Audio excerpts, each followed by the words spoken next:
Look at what I believe is one of the best Sherman variants inside World of Tanks. That is the M4A3E2.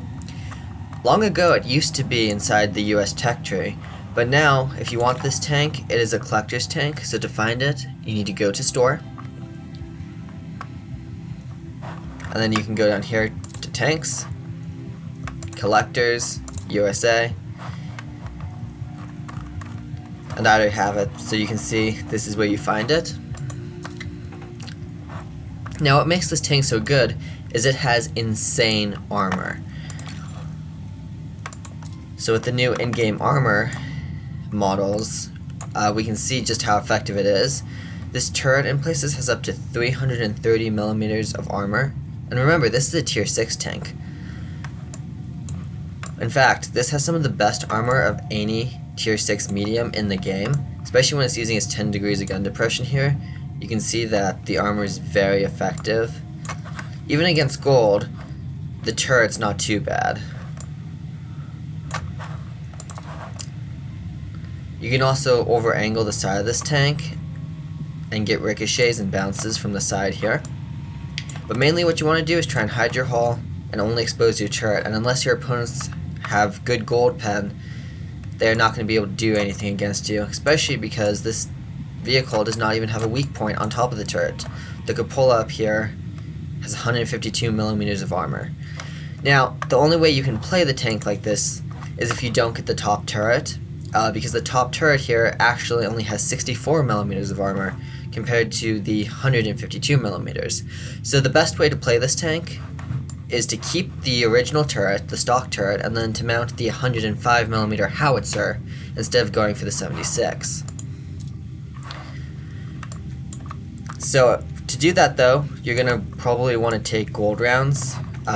It has really good heat pen, 350 alpha, 102 millimeters of pen, which is really nice for tier 6. I also take some HE rounds, which have far worse pen, but if you find lightly armored vehicles, the 410 alpha is incredibly good. And then as far as equipment go, turbo, because this tank is relatively slow. Technically it's a medium tank, but it acts more like a heavy tank. And then vents to make everything better, especially the gun handling, because with the 105 millimeter howitzer, the accuracy is definitely lacking, and so that helps. And then for the last piece of equipment, I'm taking an experimental survivability, because again, I play this tank like a brawler. That's kind of how it's meant to be played, and so it's important to increase the survivability as much as you can. And then for crew skills, to start off, just take Brothers in Arms. That's basically the most important universal skill that works on all tanks, because it increases basically all of the vehicle stats or the crew stats by 5% once it's fully unlocked. So yeah, that's quite enough talking about the tank. Time to take it out into battle and see how well it performs.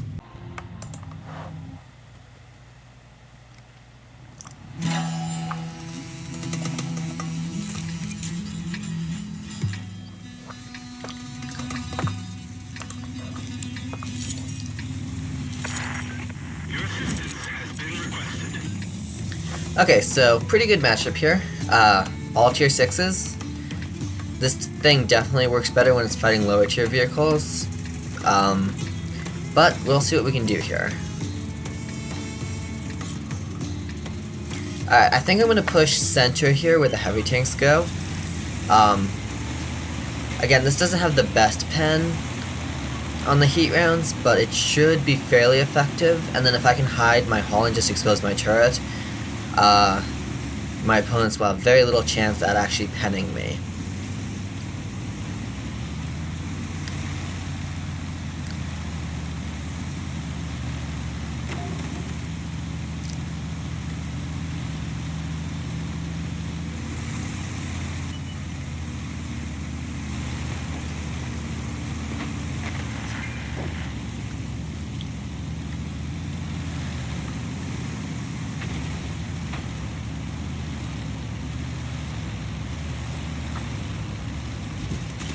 Alright, let's get into position here and see what we can do. Line up a shot, and boom. 347 into that KV2. Unfortunately, I wasn't able to hide my hull as much as I would like here.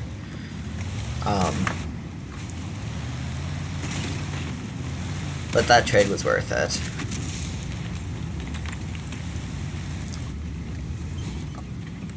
Hey, buddy.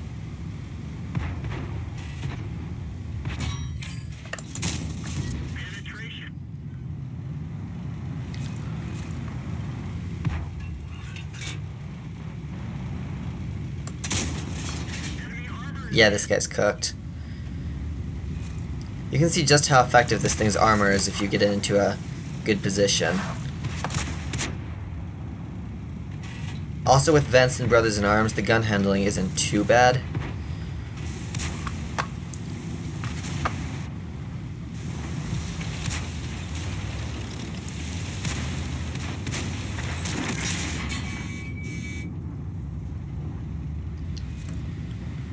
Let's see if we can pen him, and we don't.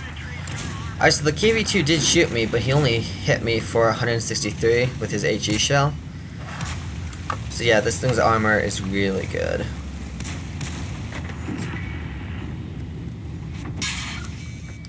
Yeah, that KV-2 doesn't really stand a chance against me.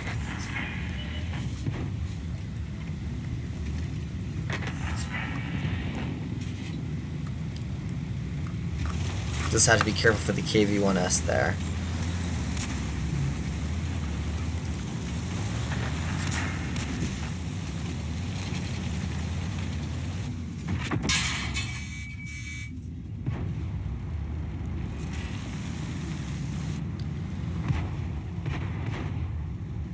Alright, we just gotta wait for him to pop back out.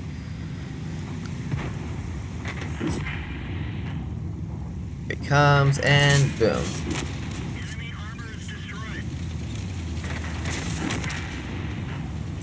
Alright, we're down to a one-shot here, so I should try and be careful, but my team's winning by so much, I'm not too worried about it. Let's see if we can get this T-34 without getting killed. And we bounce him. Can we pen him? Yes, we can. And just like that, we pick up our second kill.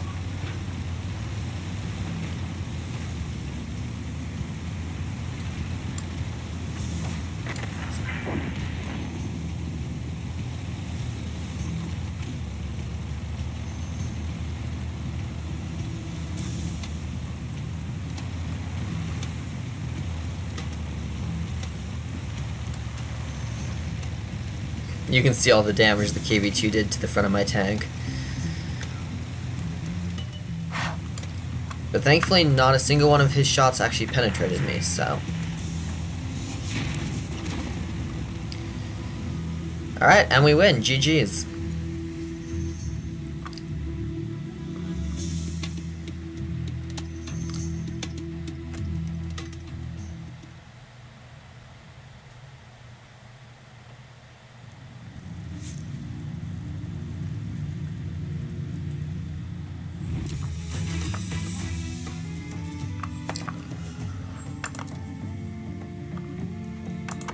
Alright, not bad. We were third on damage and second on XP in that battle. So yeah, this tank is not only good, but it's actually really fun, and it has a very interesting playstyle. So let's take it out and try it again. Pulling out for our second battle here. As you can see, this tank is not even good. Not only fighting tier 6, this time but I'm also fighting tier 7s. And in an up tier, this thing definitely feels less effective. But let's see what we can do.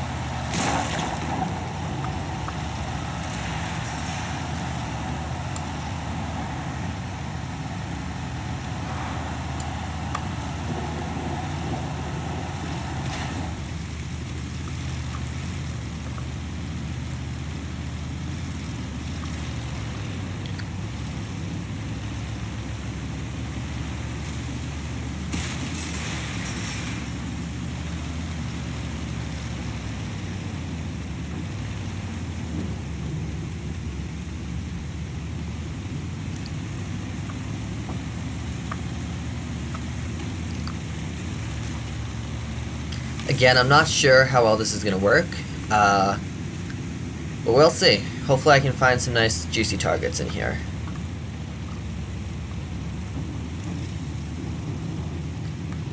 But yeah, if you want a fun and unique Sherman tank, this is definitely the one to get. Because not only is it fun and interesting, but it's really good. Sorry, tree.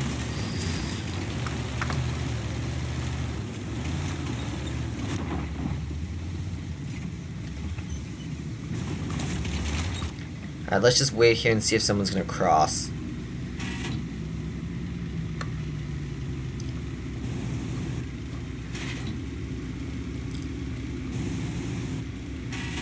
Hopefully someone does, because it'll be a lot easier. Oh, here we go, and boom. Well, I tracked him, and I bounced his shot, but I didn't pin him. Come on. Boom, there we go. 350. Alright, let's see if I can get this guy. Nope, bounced. Again, this gun's not very accurate, so aiming for weak points can be hard. Sweet. And because they're heat shells, they get absorbed easily by tracks and spaced armor. Nice, right in between his tracks. Alright, so as you can see, even in a bad matchup, this thing is quite effective if you get into a good position. Let's see if I can get a shot on that M6. Nope.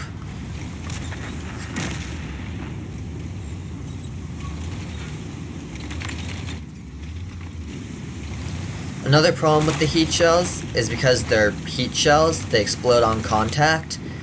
So you can't shoot through fences or trees, because if you hit a fence or a tree, the shell will explode before it hits the tank. Unlike AP and APCR shells, which can go through fences and then still hit your enemy. So just keep that in mind. There can't be any obstruction between you and your target.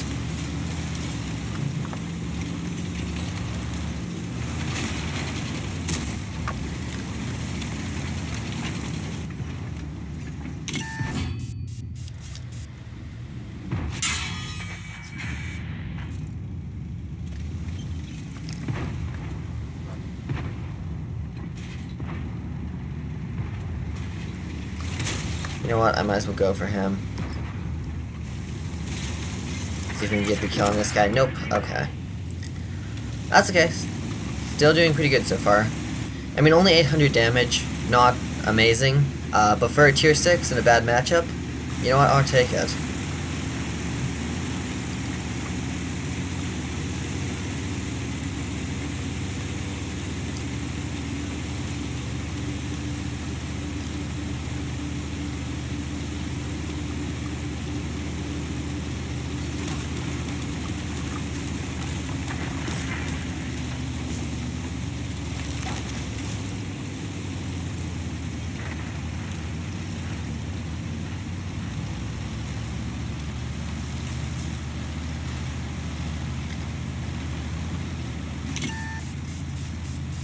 Alright, I was spotted. Let's see if we can go find this guy. I will say another good crew skill to have if you have an available space is intuition. That way you can switch between heat and HE shells for soft targets.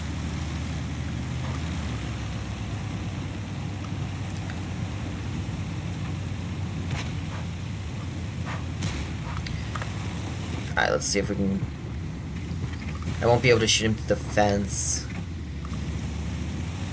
Alright, just stay there, buddy. Again, it looks like I can pen him, but I won't be able to pen him through the fence. There we go. I think he's AFK. Yeah, he is. Alright, let's get a chunk out of him. Yeah, he's definitely AFK. It's chrome wall. Nope. Okay, here.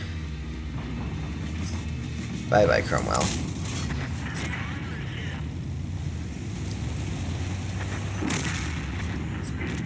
Also, this thing has 10 degrees of gun depression, which means it can really work ridge lines quite effectively.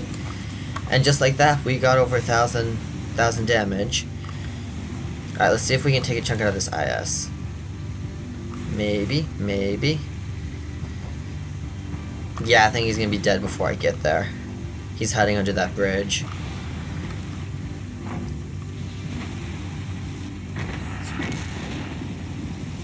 Well, again, GG.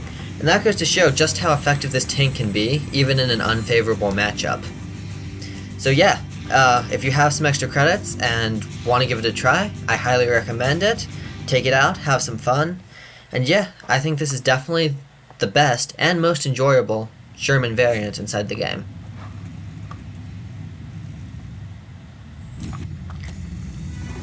Alright, so... No, we didn't perform quite as well as last time on the teams, but still not bad on damage, not bad on XP. And again, keep in mind this wasn't an ideal matchup, but I'm happy with those results. So yeah, thank you so much for watching, and I hope you enjoyed.